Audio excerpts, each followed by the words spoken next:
நான் என்கிட்ட ஹோல்டிங் இருக்கு. எப்போ இறங்க போகுதுன்னு நினைக்கிறேனோ, அப்ப செல் பண்ணிடுவேன்.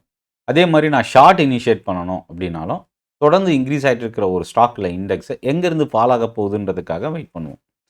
மின்னர் வினிஸ் அப்படின்ற ஒரு ஸ்ட்ராட்டஜிஸ் செல் சிக்னல் எங்கே ஸ்டார்ட் ஆகும், அதாவது இது இறங்க போகுது அப்படின்றது, இல்லை என்ன மாதிரி டெசிஷன் எடுக்கணும் அப்படின்றத கொடுத்துருக்கிறார். இப்போ இவரோட ஸ்ட்ராட்டஜியில் வந்து மேக்ஸிமம் லாஸ் ரூல் அப்படின்றதான் ஃபஸ்ட்டு ரூல். இந்த ரூலில் 7லேருந்து 8% நீங்கள் வாங்கியிருக்கிற ஸ்டாக்கில் இண்டெக்ஸ் லாஸ் வருது அப்படின்னா அதிலிருந்து எக்ஸிட் ஆகிடுங்க. ரெண்டாவது ரூல் ஃபெயில்டு பிரேக் அவுட். அதாவது நார்மலாக வந்து நம்ம பிரேக் அவுட்டில் ட்ரேட் பண்ணுற ட்ரேடர்ஸ் ஆர் இன்வெஸ்டர்ஸ் என்ன பண்ணுவோம்னா, கடந்த 3 முறை வந்த ஹையை உடைச்சி மேலே போகும்போது நம்ம போய் என்ட்ரி போகிறோம். என்ட்ரி போனதுக்கப்புறம் ஒரு புல் பேக் கொடுப்பாங்க நம்ம எதிர்பார்ப்போம். பட் ஆனால் அது புல் பேக்கா இல்லை தொடர்ந்து 3 முறை லோயர் லோவை உடைச்சாவே அந்த ஸ்டாக் மறுபடியும் மேலே போகிறதுக்கு வாய்ப்பில்லை அப்படின்றத சொல்கிறாரு. Profit protection. அதாவது நான் ஒரு ஸ்டாக் வாங்கியிருக்கேன். ஒரு சர்டன் ப்ராஃபிட்டில் அது ட்ரேட் ஆகிட்டுருக்கு. அங்கேருந்து இறங்கி அது லாஸை டர்ன் ஆக போகுது அப்படின்னா, நீங்கள் பிரேக் ஈவன் வந்து ரிட்டர்ன் பண்ணிக்கணும். ப்ராஃபிட்டில் இருக்கிற பொசிஷனை லாஸுக்கு வெயிட் பண்ணாதீங்க. இல்லை லாஸு டர்ன் ஆகிற அளவுக்கு விட்டுறாதீங்க அப்படின்றது தான் இவரோட ஸ்ட்ராட்டஜியில் அவர் கொடுத்துருக்கிற விஷயம்.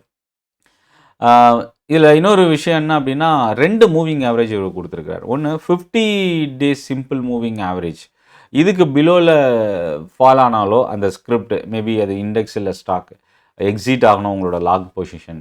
அதே மாதிரி 200 டேஸுக்கான மூவிங் ஆவரேஜ் பிலோ பிரேக் ஆகும்போது இந்த 2 பிரேக்கும் அது மேலே இருந்து 200 மூவிங் ஆவரேஜோ இல்லை 50 பீரியட் மூவிங் ஆவரேஜுக்கு கீழே அந்த ஸ்கிரிப்ட் ஃபால் ஆகும்போது அதிகமான வால்யூமோடு அது ஃபால் ஆகுதா அப்படின்னா அந்த இடத்த பார்த்துட்டு நீங்கள் எக்ஸிட் ஆகிறதுக்கு யூஸ் பண்ணலாம் அப்படின்றது. அதே மாதிரி இன்னொரு விஷயம் ரொம்ப டாப்பில் வந்து பார்த்திங்கன்னா மேபி அது டே சார்ட்டில் டாப்பில் இருக்கிற கேண்டலில் அதிகமான வால்யூமோட ஒரு பேரிஷ் கேண்டல் இல்லை ஹை வாலட்டைல் இருக்குது அப்படின்னா அந்த இடம் மேக்ஸிமம் டாப் அப்படின்றத இன்ஷூர் பண்ணுது. அந்த இடத்துல நம்ம செல் ஸ்டார்ட் ஆகக்கூடிய ஒரு இடமா கருதலாம் அப்படின்றத இவரோட ஸ்ட்ராட்டஜியில் அவர் மென்ஷன் பண்ணியிருக்கிற விஷயம்.